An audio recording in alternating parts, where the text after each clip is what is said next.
I stood at the kitchen sink, my hands trembling as I held a soapy dish, when Leo's words sliced through the air like a knife. "You're going to wash the dishes, right? Because if you're not, you can look for somewhere else to sleep. This isn't a hotel." The cynical smile that accompanied his words was the final straw, the overflowing of a lifetime of silent humiliations. At 62, I finally understood it was time to choose between my dignity and a roof over my head. And for the first time in decades, I chose dignity. But to understand how I reached this moment of revelation, I need to go back in time to when I was a 20-year-old dreamer, married to the love of my life, building brick by brick the house where I raised my daughter, Patricia. It was a time when every sacrifice had a purpose, every renunciation had meaning. My husband, John, worked as a bricklayer, and I cleaned houses to supplement our income. Our fingers were always stained with cement or detergent, but our hearts were clean of regret. I vividly remember the day I discovered I was pregnant. John scooped me up in his arms and twirled me around the empty room of our still under construction house, promising our daughter would have everything we didn't: education, opportunities, a better life. And that's exactly what we did. We worked double shifts, saved every penny, and dreamt of Patricia's bright future. For 18 years, I was a mother, a homemaker, a worker, a friend, a confidant. I woke at 5 in the morning to make John's coffee before he left for work, then woke Patricia, made her school lunch, took her to school when she was little, returned home to do the housework, went out to clean houses, came back to prepare John's lunch, picked Patricia up from school, helped her with her homework, prepared dinner, tidied the house, and only then, when everyone was happy and comfortable, did I finally allow myself to rest. I never questioned this routine. In fact, I found a deep purpose in it, a feeling of building something bigger than myself. I saw the pride in John's face when he introduced me as my wife, the hardest working woman in the world, and my heart overflowed with happiness when Patricia got excellent grades in school, knowing my sacrifices were paying off. The years passed like pages in a well-known book. Patricia grew up, graduated high school with top marks, and earned a scholarship to study business administration in college. I cried with pride at her graduation, watching my daughter receive the diploma that represented all our realized dreams. John was radiant, whispering in my ear, "We did it, my love. Our daughter will have a better life than ours." But life has a cruel way of teaching us that not all endings are as happy as in fairy tales. John was diagnosed with stomach cancer. When Patricia was in her second year of college, the diagnosis hit like a hurricane, devastating all our plans and dreams. For 2 years, we fought the disease. I sold my few valuables, worked in 3 different houses a day, took out loans I knew it would take years to repay, all to pay for treatments not covered by insurance. I spent sleepless nights in the hospital, holding John's hand as he slowly wasted away before my eyes. Patricia tried to help, but she had her studies, her future ahead of her. I didn't want her to drop out of college for our sake. So I carried the burden alone, as I always had. John died on a Tuesday morning, holding my hand and whispering that I was the bravest woman he knew. He left me a widow at 50, with debts that seemed bigger than mountains, and a heart broken into 1,000 pieces.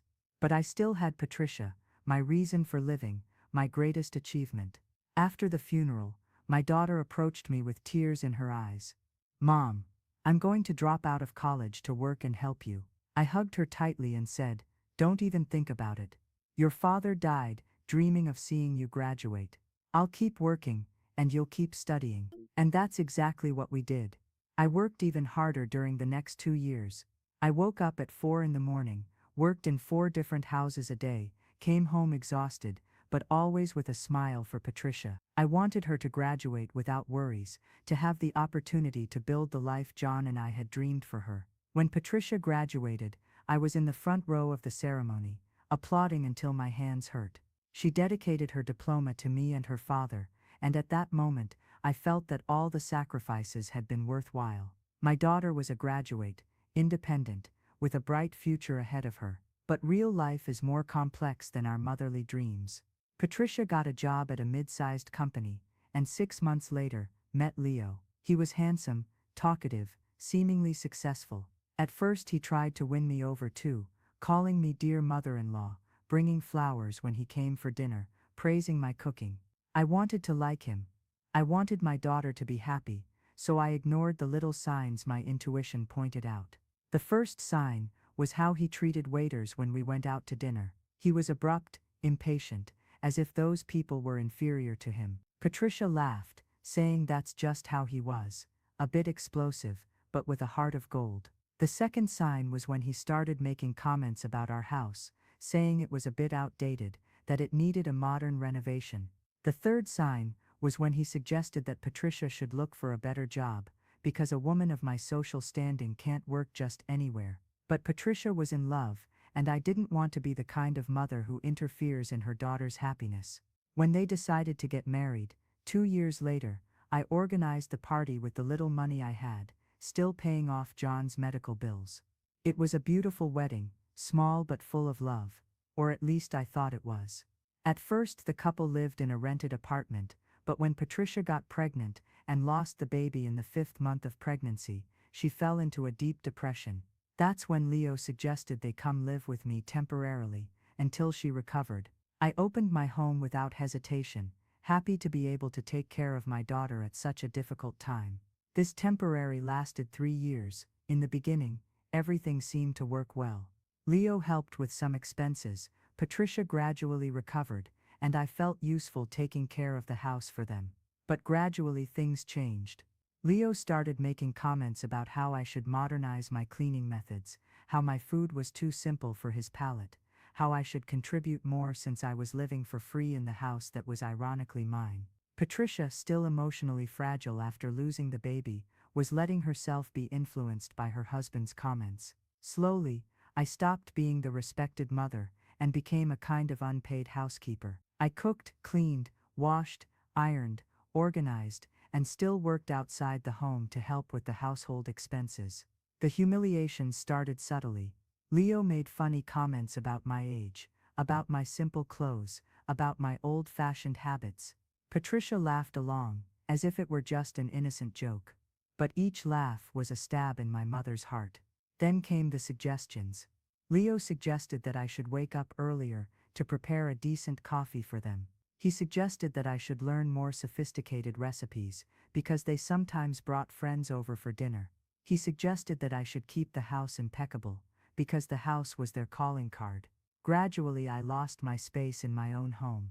My favorite armchair in the living room was replaced by a more modern sofa that wasn't comfortable for me. My paintings were taken off the walls because they didn't match the new decor. My books were put in a box in the bedroom because they took up too much space on the shelf. I adapted to each change, shrinking a little more each day, making myself smaller so as not to bother them. After all, they were young, had an active social life, and needed to feel comfortable at home. I was just an elderly lady who should be grateful to have a place to live. But what hurt me most was seeing my daughter changing before my eyes. The caring girl I raised, who always treated me with respect and love, was becoming a stranger. She didn't defend me when Leo made his malicious comments. On the contrary, sometimes she herself made remarks that hurt me deeply. "Mom, couldn't you make an effort to dress better when we have visitors?" Or "Mom, you've always been a bit stubborn with your old habits." Or "Mom, you need to understand that times have changed." I tried to talk to her privately, but she always avoided the subject or said I was being dramatic, that I should be happy to have a family that welcomed me. As if I were a stranger being welcomed out of charity, and not the mother who dedicated her whole life to giving her everything I didn't have. The months dragged on like years. I woke up every day feeling a weight on my chest, a deep sadness that I couldn't explain even to myself. I had lost my place in the world, my identity, my worth as a person. I was just a shadow wandering through the house I had built myself, serving people who seemed not to see me as a human being worthy of respect. And then came that fateful night. I had spent the whole day preparing a special dinner, because Leo had invited some work colleagues. I made my best roast chicken, golden potatoes, a colorful salad, even a homemade dessert. The table was set with the china I received as a wedding gift, candles lit, everything perfectly organized. During dinner, I was practically invisible. I served, cleared plates, brought drinks, always silent so as not to interrupt the conversation of the important adults. The guests complimented the food, but only addressed Patricia and Leo, as if I were just a hired employee for the occasion. When the guests left, I started to clear the dirty dishes. There was a mountain of dishes to wash, wine glasses, cutlery, platters, pans. My feet ached from standing so long. My back complained, but I knew that if I didn't do it that night, I would find it even harder to clean the next day. That's when Leo appeared in the kitchen, with that mocking smile, and said the words that changed my life forever. "You're going to wash the dishes, right? Because if you're not, you can look for somewhere else to sleep. This isn't a hotel." At that moment something broke inside me. It wasn't a violent break, like the shattering of glass. It was like when an old dam finally gives way to the pressure of the water, slow, inevitable, definitive. I looked at that man, whom I had welcomed into my family, whom I had fed at my table, who slept in my house, and I felt a crystalline clarity take over my mind. It wasn't anger that I felt. It was something much more powerful. It was the awakening of my dormant dignity. "No," I said, in a firm voice I didn't recognize as my own. "I'm not going to wash the dishes tonight." The silence that followed was deafening. Leo stared at me, mouth agape, clearly surprised by my reaction. Patricia huffed from the couch, with the irritation of someone bothered by a minor problem. "Oh, Mom, is this going to start again?" But I didn't respond. For the first time in 3 years, I didn't justify myself, didn't explain myself, didn't apologize. I simply walked to my room, closed the door, and sat on the bed. There, in the silence of my small refuge, I looked around and saw my life summarized in the few objects that still belonged to me. The photo of my wedding to John, the rosary my mother gave me, some old books, simple clothes hanging in the small closet. That was it. 62 years of life, reduced to a half-dozen belongings piled in a corner of the house I built myself. It was at that moment that a powerful revelation took hold of me. I had spent so much time serving others that I had completely forgotten to serve myself. I had given so much love that I was empty of self-love. I had taken such good care of others that I had completely abandoned caring for myself. And if you've come this far in my story, you might be wondering how someone can reach this point of self-neglect. If that's the case, you are not alone. Stories like mine happen every day, in every family, with women who sacrifice themselves until they completely disappear. If you want to follow more stories like this, of women who found their inner strength in the most difficult moments, stay with us, because there is still much to learn about the journey of personal rediscovery. That night, I didn't sleep. I stayed awake rethinking every moment of the last few years, every humiliation I accepted, every time I diminished myself to make others feel bigger. And for the first time, I felt anger, a clean, just, necessary anger. Anger at myself for allowing it to reach this point, but mainly anger at them for taking advantage of my kindness. When the sun rose, I had already made the most important decision of my adult life. I got up, made my coffee, just mine, for the first time in years, and started packing my suitcase. Patricia appeared at the door of the room, with the look of someone who had just woken up, still not understanding the gravity of the situation. "What's going on, Mom?" "I'm leaving, honey. I think I've done my part here." "What do you mean? Where are you going?" "Somewhere I'll be respected, where I can rest without being treated like a maid." I saw despair begin to take over her face when she realized I was serious. Patricia shook her head, trying to minimize the situation with a nervous laugh. "Oh, Mom, you're exaggerating." But I was past the stage of accepting that my feelings were minimized or invalidated. I closed my suitcase, grabbed my purse, and walked toward the door, leaving behind the house I built, the family I raised, the life I knew. Outside, the world seemed brighter, as if I were seeing everything with new eyes. I walked to the bus stop without looking back, carrying only a small suitcase, but feeling lighter than I had in years. On the bus stop bench, I met Mrs. Eleanor, a woman in her 70s, whom I occasionally saw at the market, but had never spoken to. She noticed my suitcase, and with the natural kindness of the old days, asked if I was traveling. "Actually, I'm moving," I replied. And for the first time in a long time, I smiled genuinely. Mrs. Eleanor had a wise look. One of those people who understand life without needing much explanation. We talked during the 20 minutes we waited for the bus, and when she found out that I didn't have a specific destination, she invited me to have coffee at her house. What began as a simple gesture of hospitality turned into one of the most transformative experiences of my life.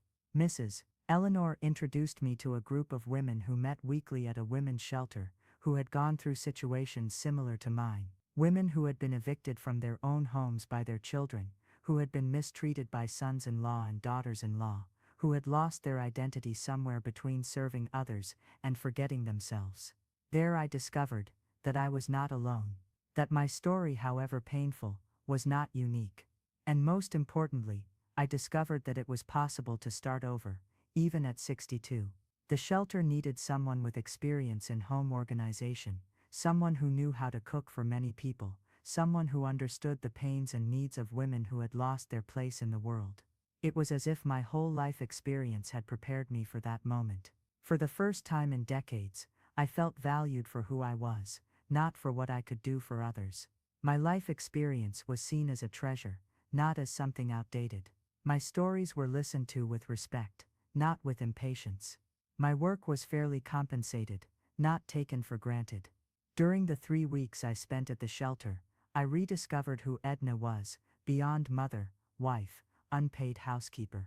I discovered that I enjoyed reading novels, that I had opinions about politics, that I knew how to tell stories that made the other women laugh until they cried. I discovered that my cooking was truly special, that my organization made a difference in people's lives, that my presence had value in itself. But the most important transformation happened within me. I learned to say no, without feeling guilty. I learned that my opinion mattered. I learned that true love doesn't require me to diminish myself. On the contrary, it requires me to be the best version of myself. That's when Patricia called. "Mom, can you come back?" On the other end of the line, I took a deep breath before answering. Her voice was different, more humble, without its usual irritation. "Only if I'm treated like a person, like a mother, like a woman." I know. I'm sorry, we didn't appreciate you." After a long pause, she continued, her voice choked with emotion. "Mom, the house is a mess. I don't know how to do half the things you did. Leo's complaining about everything, saying I should know how to cook and clean like you. We've fought 3 times this week, because the house is always messy and there's no decent food. I only now understand how much you did for us." It was the first time in years I'd heard my daughter acknowledge me as a person, not a function. And there's something else. I discovered some things about Leo that, well, maybe I married the wrong person. Apparently, while I wasn't there to be a scapegoat, Leo had shown his true colors to Patricia. Without anyone to take his frustrations out on, he started directing his aggression towards my daughter. She discovered he'd lied about several aspects of his professional life, that he'd been unemployed for months, but pretended to go to work every day, that he'd racked up debt on her credit card without her knowledge.